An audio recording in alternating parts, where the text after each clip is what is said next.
Sir आए क्या?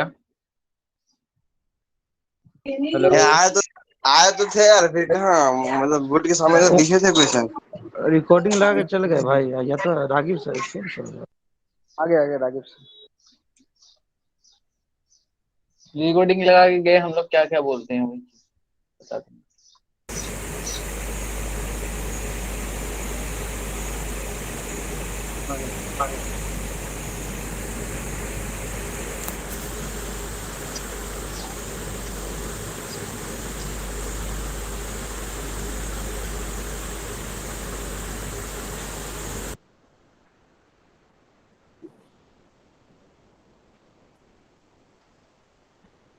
तो हम लोग तो चल हम रहे लोग थे चल रहे थे language language of of anatomy. Anatomy. Language of anatomy के बारे में हम लोग इससे पहले क्लास में डिस्कस हुआ था। उसके बारे में हम लोग पढ़ रहे थे, कुछ उसमें टर्मिनोलॉजी रह गई है, उसको आज हम डिस्कस करेंगे। एज फॉर एग्जाम्पल जैसे फेशिया, नहीं चल रहा है।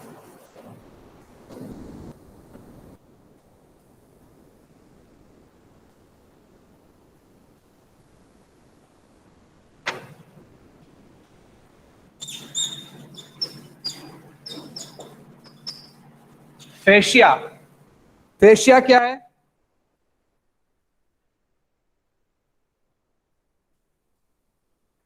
फेशिया किसको कहते हैं? फेशिया, आप अगर कैडेवर को, कैडेवर के लिम्ब को अगर डिसेक्ट करोगे तो उसमें आप पाओगे कि स्किन के जस्ट बेनेथ जो है कुछ टिश्यूज पाए जाते हैं। उसमें से मोस्टली होता है फाइब्रस टिश्यू, जो कि मसल्स को स्किन से अलग करता है, जुदा करता है, जो कि मसल्स को स्किन से अलग करता है और खुद मसल टू मसल, एक मसल को दूसरे मसल से अलग करता है। उस फेशिया को, उस ऐसे टिश्यू को हम लोग फेशिया कहते हैं। फेशिया, उस टिश्यूज को फेशिया कहते हैं जो मसल्स को स्किन से अलग करता है, या मसल टू मसल, खुद एक मसल को दूसरे मसल से अलग करता है, उसको कहते हैं फेशिया। तो आपको फेशिया के बारे में पता होगा। इसको, इसमें भी फेशिया जो है वो दो तरह के होते हैं। कौन कौन? Superficial fascia and deep fascia.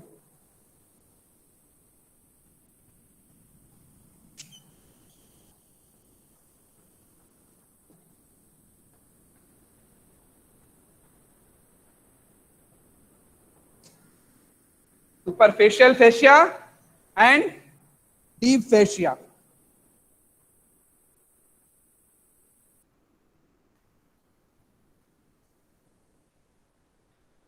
तो ये फेशिया जो है, फेशिया को भी दो हिस्सों में डिवाइड किया गया है, जिसको superficial fascia and deep fascia. Superficial किसको कहेंगे, डीप किसको कहेंगे? जस्ट जो है स्किन के नीचे जो फेशिया होगा उसको सुपरफिशियल फेशिया कहेंगे। सुपरफिशियल मीन्स ऊपरी, डीप पने और गहराई वाले। तो नाम से ही पता चल रहा है सुपरफिशियल फेशिया। वैसे फेशिया जो जस्ट स्किन से बेनेथ हो, सटे हुए हो, उसके नीचे हो, और वो लूज हो, ज्यादा हार्ड नहीं होता, लूज होता है। और इसमें ज्यादातर जो परमानेंट होते हैं वो फाइब्रस टिश्यू होते हैं। तो उस फेशिया को हम लोग सुपरफिशियल फेशिया कहते हैं। इसको कहते हैं सुपरफिशियल फेशिया। और डीप फेशिया जो सुपरफिशियल फेशिया से और नीचे होता है, और वो स्ट्रांग और हार्ड मेम्ब्रेन होता है, जो कोई मसल्स को कवर किया हुआ होता है, उसको कहते हैं डीप फेशिया। तो ये फेशिया है, खास करके एब्डोमेन में आप इसका जिक्र आगे पढ़ोगे। फेशिया क्या है, सुपरफिशियल फेशिया और डीप फेशिया। तो ये आपको इस टर्म को याद रखना है कि फेशिया क्या है, सुपरफिशियल फेशिया क्या है, डीप फेशिया क्या है। तो इसको आपको याद रखना है।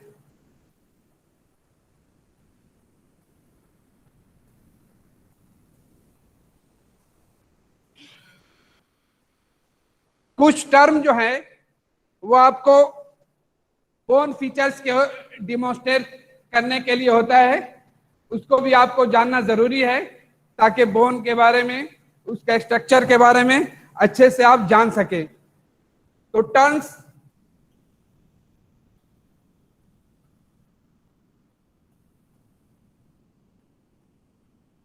Denote the bone feature.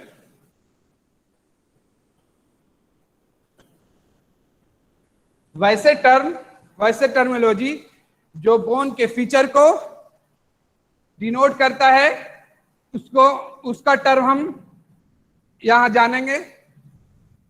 Number 1 एक आता है एलिवेशन। बोन में क्या आता है? एलिवेशन। और दूसरे डिप्रेशन। एलिवेशन और डिप्रेशन। एलिवेशन मीन्स उभार, बोन सरफेस से जो उभरा हुआ हिस्सा होता है उसको कहते हैं एलिवेशन। एलिवेशन में 3 तरह के होते हैं, या तो linear elevation, line like linear elevation, दूसरा है स्पाइन एलिवेशन, तीसरे है irregular and rounded elevation. Irregular या राउंडेड एलिवेशन, तो ये 3 तरह के बोन्स में एलिवेशन पाए जाते हैं। Number 1 linear elevation.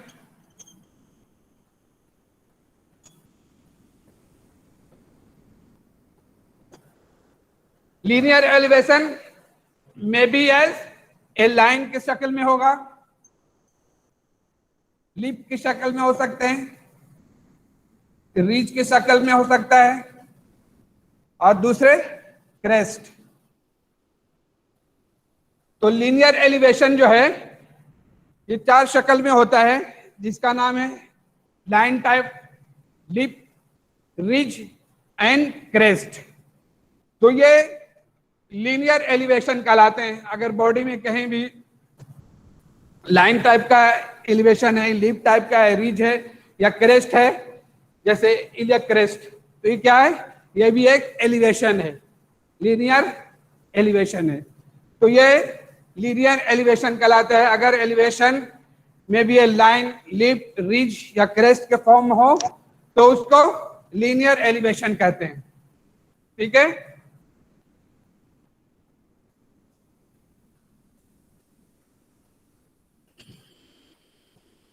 तो ये था linear elevation.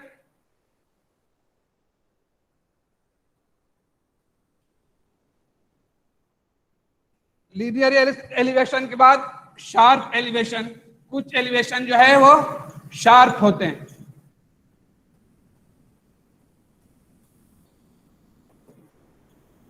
Sharp elevation, bone में कुछ एलिवेशन जो है वो शार्प होता है, as like a maybe a spine, spine के रूप में, जैसे वर्टिब्री में होता है। वर्टिब्रा में एक पाया जाता है स्पाइन, ट्रांसवर्स स्पाइन, और इस तरह के, तो वो क्या होता है? शार्प होता है। तो ये may be as spine.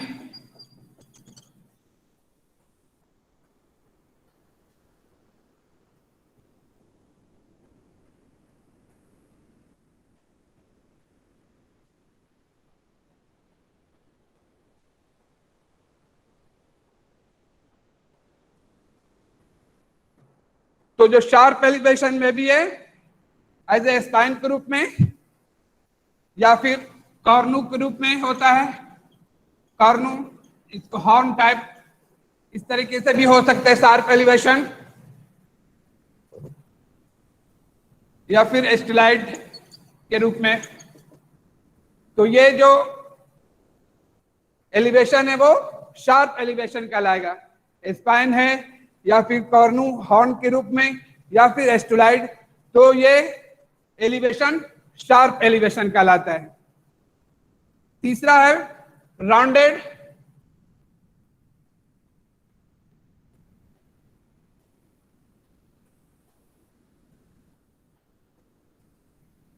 Rounded या इरेगुलर एलिवेशन।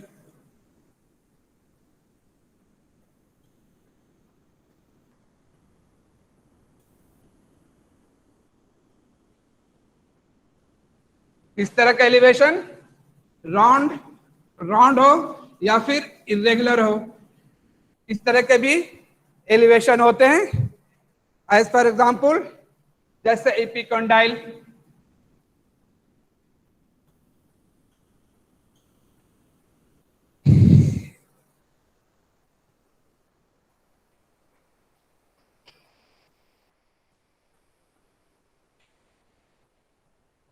तो ये तीसरे तरह का एलिवेशन कैसा होता है? राउंड या इरेगुलर एलिवेशन, जैसे एपिकोंडाइल, ट्यूबरकिल या फिर ट्यूबरोसिटी।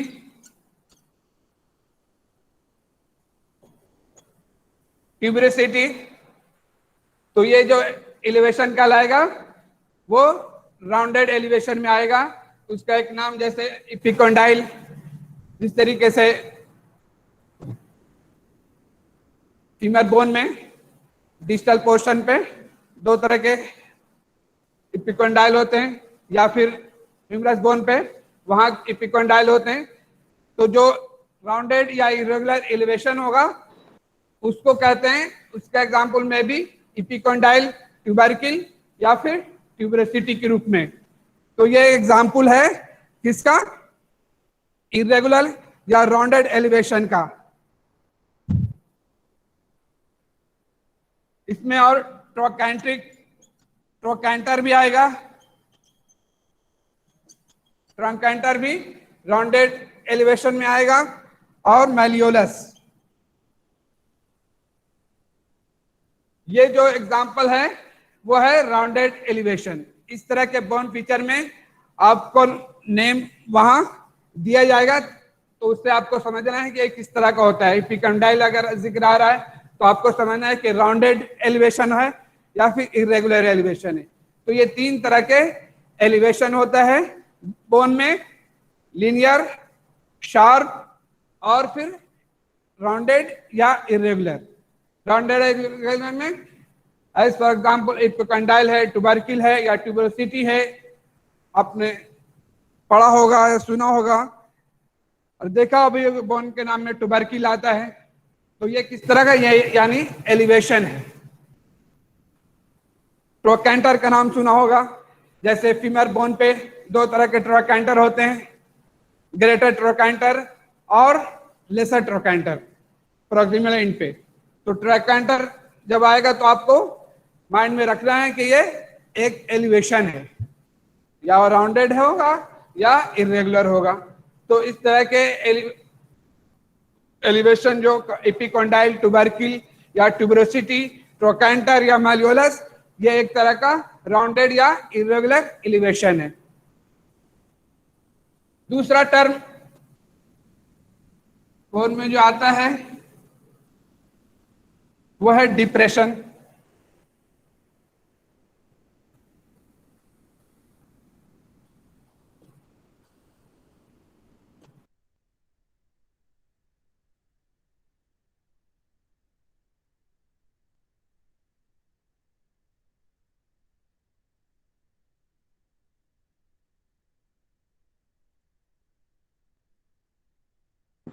वीडियो दिख रही है क्या भाई? नहीं, नहीं। नहीं दिख रही भाई। सर रुक गया। नहीं दिख रही नहीं। सर थम्स अप है। ये कौन पोजीशन है यार? आज बहुत ज्यादा नेटवर्क प्रॉब्लम है जीटीसीएस में, लेकिन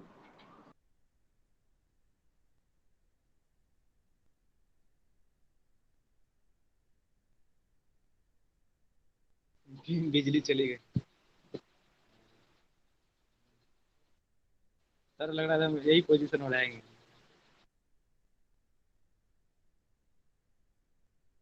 कोई लिख रहे हो तो प्लीज ग्रुप में सेंड कर देना।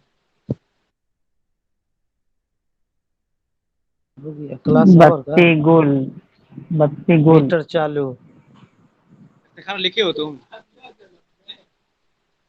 भाई। हाँ भाई। हाँ भाई लिखे हो बोलो। सर? अभी लिख रहे हो ना सर, अरे लिखा रहे तो? लिख तो रहे हैं, समझ तो में आएगा तब, डिप्रेशन है में जो मन होता है नहीं कर फिर रहा है। तरह का इंप्रेशन सर या फिर डिप्रेशन हो रहा है सर, फोबिया बहुत ज्यादा डिप्रेशन हो रहा है।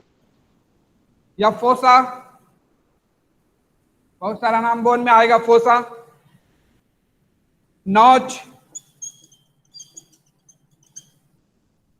तो ये एक डिप्रेशन है, पीठ है या इंप्रेशन है। उसके बाद फोबिया है, फोसा है या नॉच है। तो ये तरह का बोन में जो है डिप्रेशन होता है, उसके नाम अलग अलग हैं। पीठ हो सकता है, इंप्रेशन है, फोबिया है या फोसा है, या फिर नॉच है, जैसे एक्सटर्नल नॉच। ये जो नॉच है स्टर्नम पे, उसका नाम है सुपीरियर एक्सटर्नल नॉच। तो ये नॉच क्या है? एक तरह का डिप्रेशन है, गड्ढा टाइप का है, तो उसको हम लोग कहते हैं डिप्रेशन। तो इस तरह के ये टर्म बोन के फीचर्स में आपको देखने को मिलेगा। तो ये इसको आपको याद रखना है कि ये किस तरह का चीज है। अगर फोसा का आता है, फोबिया है या नॉच है या इंप्रेशन बोला जाता है, तो आपको समझना है कि ये एक तरह का डिप्रेशन है। तो ये इसको आपको याद रखना है।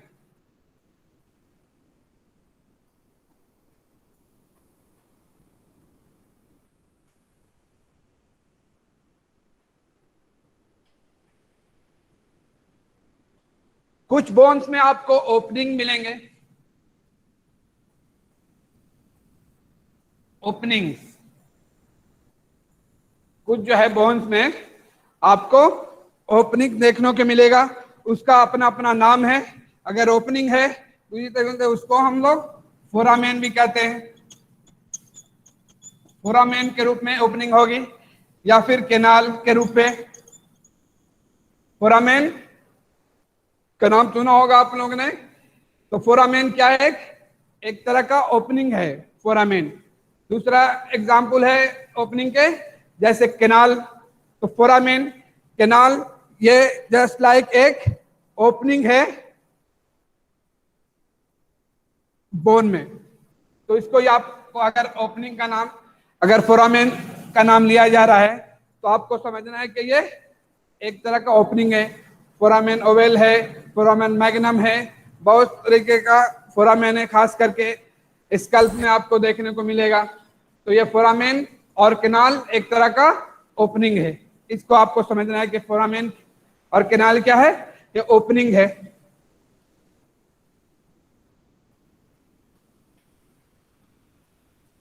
तो ये फोरामेन और केनाल क्या है? एक तरह का ओपनिंग है।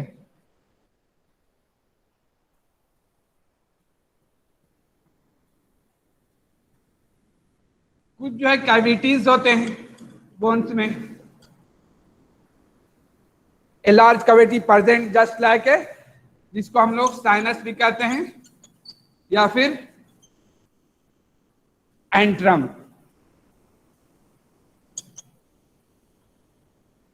कैविटीज होंगे वो साइनस के रूप में या फिर एंट्रम। ये दो एग्जाम्पल हैं कैविटीज के, साइनस या फिर एंट्रम। तो ये कैविटीज कहलाते हैं, जिसमें साइनस है या फिर एंट्रम है, ये कैविटीज होते हैं।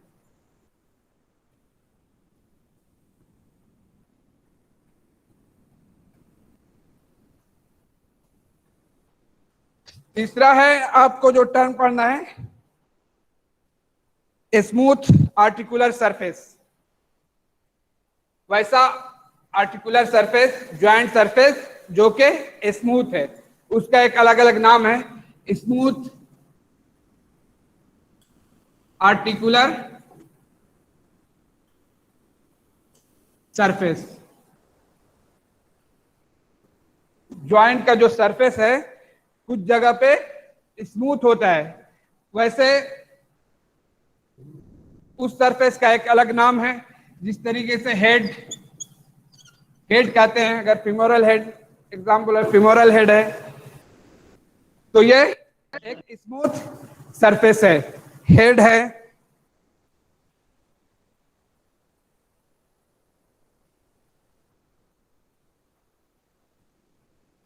स्मूथ सरफेस में और फेसेट भी आते हैं, फेसेट है, कॉन्डाइल है। ये जो है स्मूथ आर्टिकुलर सरफेस है। हेड जैसे फिमोरल हेड, डिस्टल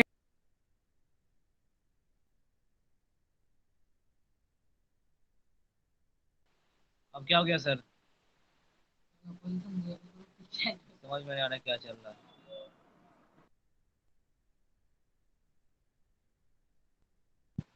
किसी को नजर आ रहा है सर क्या? नहीं हाँ नहीं, बत्ती नेटवर्क गुल, इशू। बत्ती गुल है भाई। कौन हैंडशेक सर को बोल दिया है?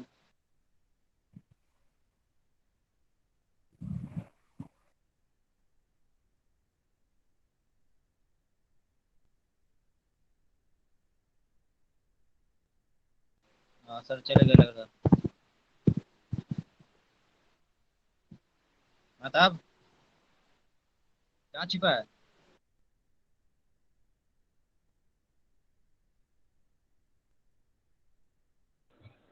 अब कोई क्लास नहीं है ना?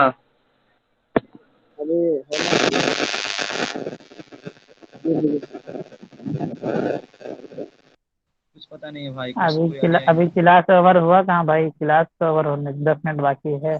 सर कहाँ दिख रहा है तो फिर और हुआ है। कॉन्डाइल। तो ये क्या कहाँ टर्म चले है, जाते सर? यूज होता कहाँ है चले? स्मूथ सरफेस के लिए। कुंडल।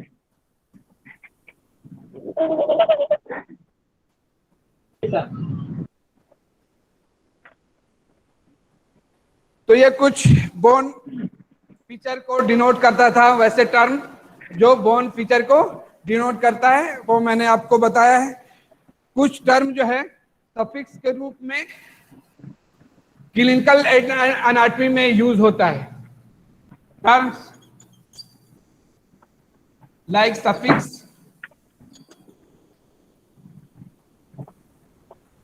used in clinical anatomy.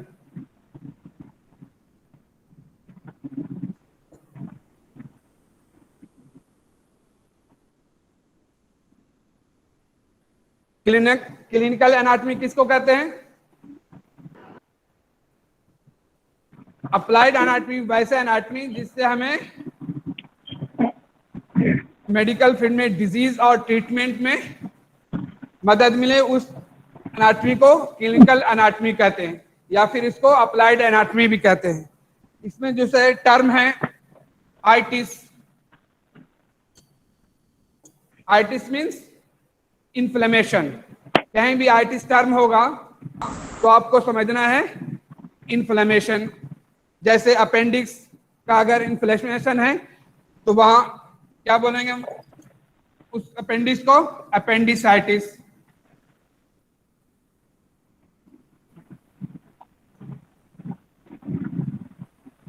तो inflammation of appendix is called appendicitis. अगर आइटिस सफिक्स के रूप में लगा हुआ है तो समझना है कि इन्फ्लेमेशन है। तो इसको as for example appendicitis, कॉलिसिस्टाइटिस।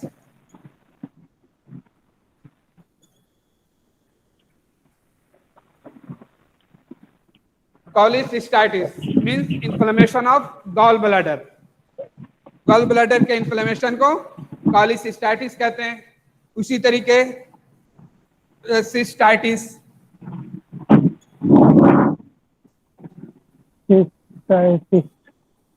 Cystitis, cystitis क्या है? Inflammation of urinary bladder. Urinary bladder के में अगर इन्फ्लेमेशन है तो वहां हम यूरिनरी ब्लैडर का यूज करेंगे सिस्टाइटिस। तो ये जो अपेंडिसाइटिस, कॉलिसिस्टाइटिस, सिस्टाइटिस सब में जो लास्ट में सफिक्स के तौर पे लगा हुआ वो आइटिस। इसी तरह से आर्थराइटिस है, साइनोसाइटिस है, टॉन्सिलाइटिस है। बहुत सारे टर्म जो यूज होते हैं वो आर्टिस के रूप में। तो आर्टिस means inflammation.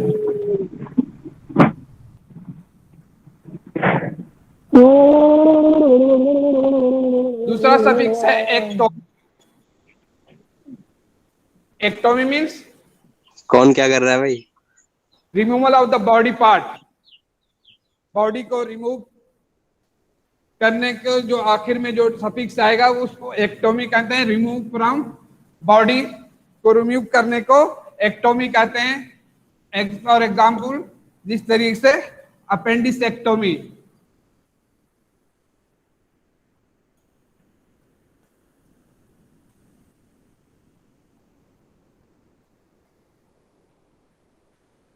Surgically remove appendix is called appendectomy. तो एक्टोमी जहां टर्म रहेगा मतलब कि रिमूव करना है, और अपेंडिक्स में लगा तो removal of appendix is called appendectomy. उसी तरीके से पॉलीसिस्टेक्टोमी,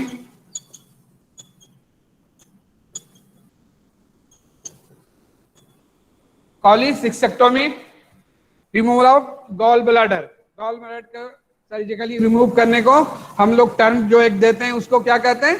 कॉलीसिस्टेक्टोमी। ये था अपेंडिक्स, ये था कॉलीसिस्टेक्टोमी। तो ये cholecystectomy, removal of gall bladder is called cholecystectomy. उसी तरह टॉन्सिलेक्टोमी, टॉन्सिल के रिमूव करने को टॉन्सिलेक्टोमी।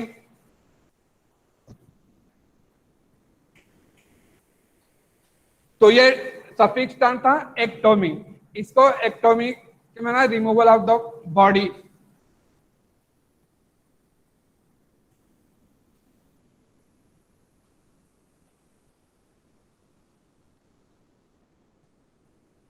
दूसरा ओटोमी।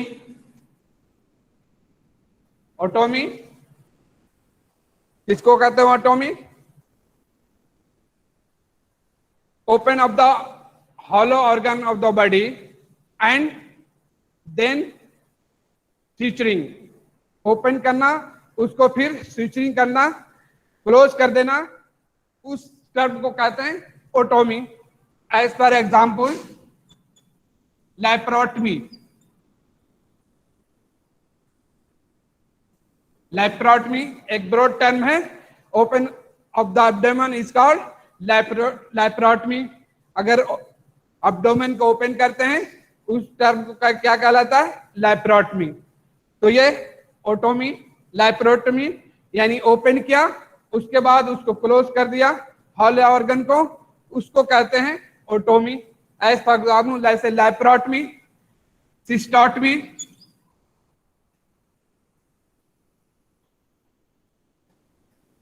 Open of the urinary bladder, bladder को ओपन किया, वहां से स्टोन को रिमूव किया, तो उस टर्म को क्या कहते हैं? सिस्टोटमी। दूसरा है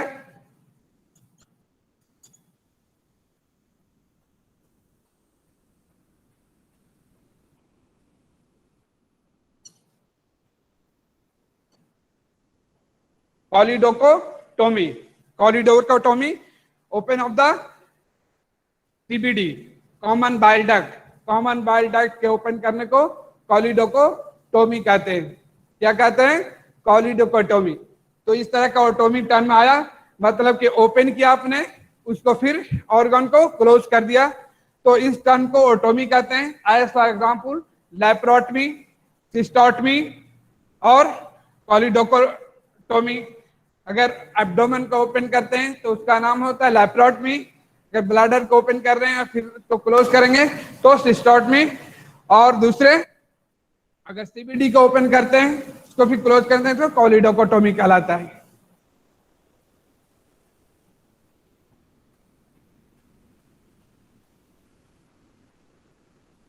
ये था ओटोमी। एक टर्म आता है ऑस्टोमी। ऑस्टोमी और ओटोमी में क्या फर्क है? ये भी open on the hollow organ but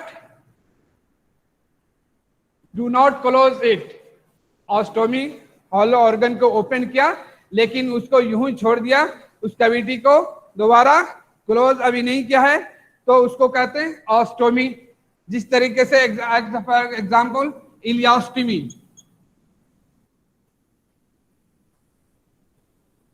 इलियोस्टमी में क्या करते हैं,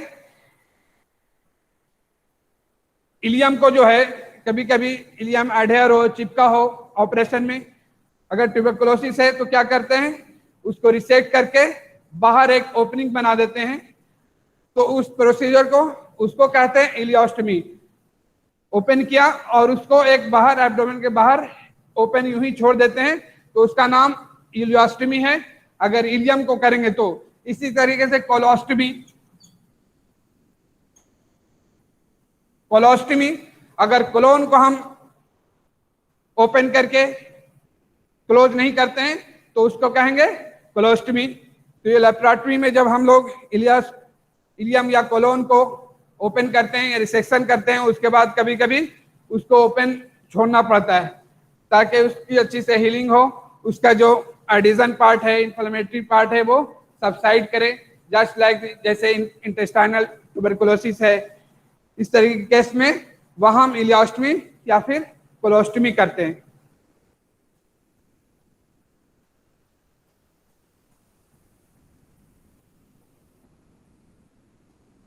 तो ये था ऑस्टोमी, यानी हॉलो ऑर्गन को ओपन किया लेकिन उसको क्लोज नहीं किया, तो कहते हैं ओटोमी, ऑस्टोमी, सॉरी ऑस्टोमी। जिस तरह एज फॉर एग्जाम्पल इलियोटमी या फिर कोलोस्टमी।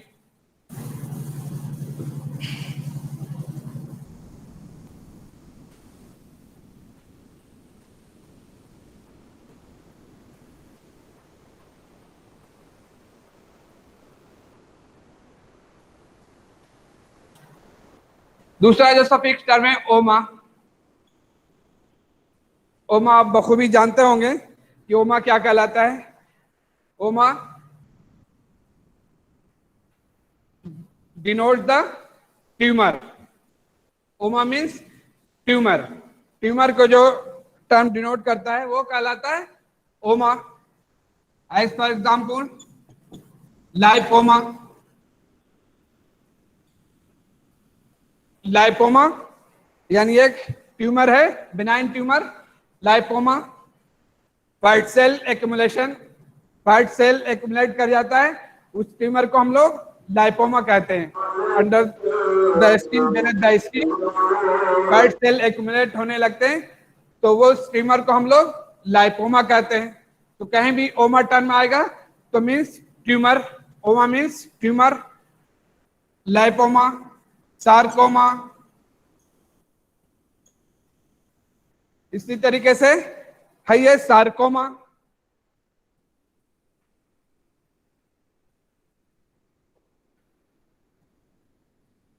कार्सिनोमा, तो ये सब ट्यूमर है। ओमा मीन्स ट्यूमर। तो ये आप ओमा जहां भी टर्म आएगा समझना है कि ट्यूमर, कोई न कोई ट्यूमर को डिनोट कर रहा है। जैसे लाइपोमा है, सार्कोमा है, न्यूरोफाइब्रोमा है, एंजियोमा है। तो इस तरह का जो टर्म है ओमा, ओमा मीन्स ट्यूमर। तो ये ट्यूमर को डिनोट करता है ओमा। तो ये था लाइपोमा, सार्कोमा या कार्सिनोमा या फिर न्यूरोफाइब्रोमा। तो बहुत सारे टर्म ओमा के रूप में इस्तेमाल किया जाता है।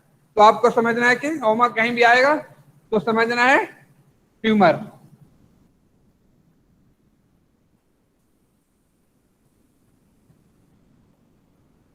तो ये आज लैंग्वेज ऑफ एनाटॉमी हमने पढ़ा है, डिस्कस किया है। तो ये सारे टर्म आपको अच्छे से ज़हन नशीन रखना है, याद रखना है, ताकि आगे आने वाले जो एनाटॉमी आप पढ़ेंगे उसमें कोई परेशानी ना हो, उसमें कोई दिक्कत ना हो। तो इसलिए ये सारे टर्म आपको पहले ही पढ़ा दिया जा रहा है। टाइम हो गया क्या? नेक्स्ट क्लास में फिर अब हम लोग दूसरे टॉपिक पे आएंगे, मेन पे। जिस तरीके से एनाटॉमी में दो पेपर होते हैं, first paper and second paper. First paper में आपको सारा रीजन वाइज अगर देखेंगे, part like head, neck, thorax and upper limb, ये जो है फर्स्ट पेपर का पार्ट है। सेकंड में जो आएगा आपको एब्डोमेन, पेल्विस और लोअर लिम्ब। तो ये सारे सेकंड पेपर में पढ़ना है, ये पार्ट वाइज या रीजन वाइज। तो इस चीज को ध्यान में रखना है कि कौन सा पार्ट जो है इस पेपर में आएगा, तो भी ध्यान में रखना है। इसीलिए जैसे अनाटमी पढ़ते हैं हम लोग, तो anatomy study of the structure of the body, उसको एनाटमी कहते हैं। एनाटमी को भी दो ब्रॉडली डिवाइड करते हैं, gross anatomy and microscopic anatomy. अगर हम स्ट्रक्चर को, फीचर ऑफ स्ट्रक्चर को नेकेड आई से अगर देखते हैं तो उसको हम लोग ग्रॉस एनाटमी कहते हैं। अगर नेकेड आई से नहीं बल्कि माइक्रोस्कोप से देखने पर वो चीजें दिखती है तो उसको माइक्रोस्कोपिक एनाटमी कहते हैं। यानी दूसरे टर्म में कह रहे हैं, अगर विदाउट एड ऑफ मैग्निफिकेशन, अगर बिना मैग्निफिकेशन किए हुए हम एक बॉडी ऑफ स्ट्रक्चर को पढ़ते हैं तो उसको ग्रॉस एनाटमी कहते हैं, यानी मॉर्फोलॉजी एनाटमी कहते हैं। अगर मैग्निफिकेशन की जरूरत पड़ती है तो उस एनाटमी को माइक्रोस्कोपिक एनाटमी कहते हैं। उसके बाद और भी सब डिवीजन है एनाटमी का, जैसे कैडेवरिक एनाटमी। कैडेवरिक एनाटमी यानी स्टडीड ऑन डेड एम्बेड, यानी प्रिजर्व बॉडी पे हम अगर एनाटमी स्ट्रक्चर को स्टडी करते हैं तो वो कैडेवरिक एनाटमी कहलाता है। दूसरा है फिर लिविंग एनाटमी। तीसरा और है डेवलपमेंटल एनाटमी यानी एम्ब्रियोलॉजी, ये डेवलपमेंटल एनाटमी है। और उसी तरीके से इसको अप्रोच करते हैं, जो कैडेवरिक एनाटमी को हम लोग अप्रोच करते हैं दो तरीके से, रीजनल एनाटमी के जरिए और सिस्टेमिक एनाटमी। तो रीजनल एनाटमी में रीजन पार्ट वाइज पढ़ते हैं, जैसे head, neck, thorax, upper limb, abdomen, pelvis और लोअर लिम्ब। तो ये पार्ट वाइज है। अगर सिस्टम वाइज अगर हम एनाटमी को पढ़ते हैं तो वो सिस्टेमिक एनाटमी कहलाता है। एज फॉर एग्जांपल जैसे स्केलेटन सिस्टम, स्केलेटन सिस्टम को पढ़ते हैं। स्केलेटन सिस्टम है, मस्कुलर सिस्टम है, skeleton system osteology, muscular system myology, और फिर आर्थरो सिस्टम यानी ज्वाइंट का जो सिस्टम होता है उसके बारे में, तो आर्थरो सिस्टम। दूसरे वास्कुलर सिस्टम यानी एंजियोलॉजी यानी वेसल्स और कार्डियक यानी हार्ट के बारे में उसमें पढ़ते हैं, तो vascular system. Neurology nervous system के बारे में, तो न्यूरोलॉजी वो होता है वो। फिर digestive system, respiratory system, urogenital system, endocrine system and locomotory system. ये 10 सिस्टम आते हैं अगर हम सिस्टम वाइज पढ़ते हैं। तो अगर पार्ट वाइज पढ़ते हैं तो ये पार्ट वाइज अलग होता है, head, neck, thorax, upper limb, abdomen, pelvis and lower limb. तो हम लोग जो एनाटमी अब आगे पढ़ेंगे वो पार्ट वाइज पढ़ेंगे। Thanks sir.